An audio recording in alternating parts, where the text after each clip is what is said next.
Morning. It's a bit dark this morning.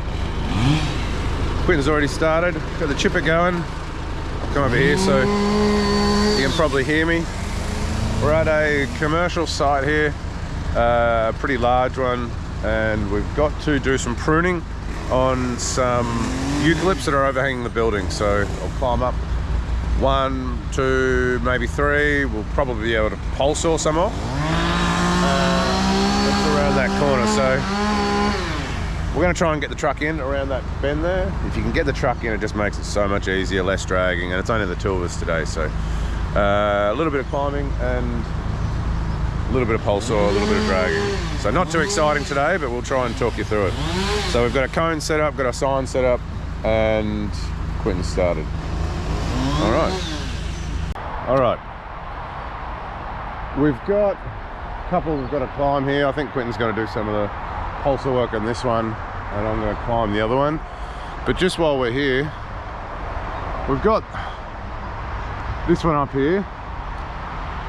So thinking about climbing it, going up to the top, making a high point, taking 10 minutes, and then coming out on this overextended branch and pruning just a few little bits off the end.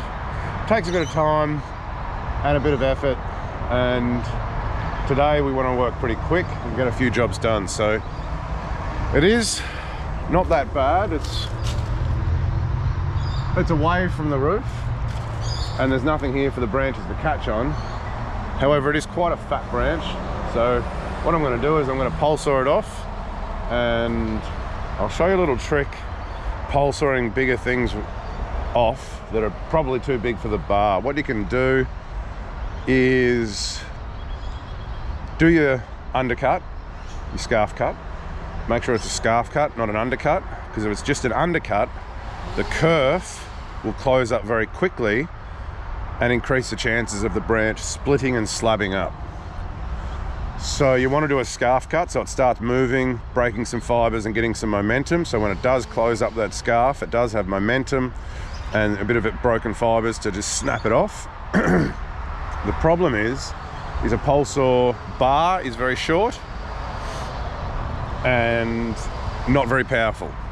So you can't, if it starts to slab up, which is split down the branch, you can't just cut through it like you could with a big 500 chainsaw or something. So there's a few cuts you could do up there. You could do a box cut with a chainsaw, potentially a back release with a lateral limb. I've done it, I think, once and it worked fine, but that was a really large thing. But it kind of scared me, so I don't do it again.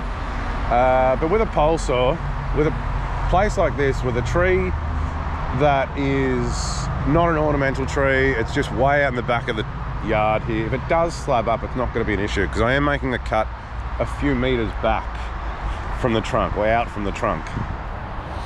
So I'm going to be cutting it up here as high as I can get.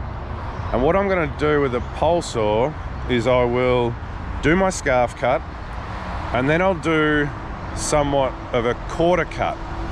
I'll cut one side down, and depending on the thickness, once the bar gets up there, I'll be able to tell how thick it is. If my bar doesn't reach through, I'll do almost a quarter cut, maybe more of just a little thick wing cut, and then I'll go to the other side and I'll do the same thing. And that means when I'm cutting down with a lower powered machine, there's less thickness of wood to cut through, and I can cut through it a lot quicker.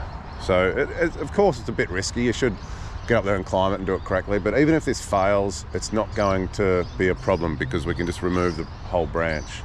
From an arboricultural professional point of view, it is dodgy.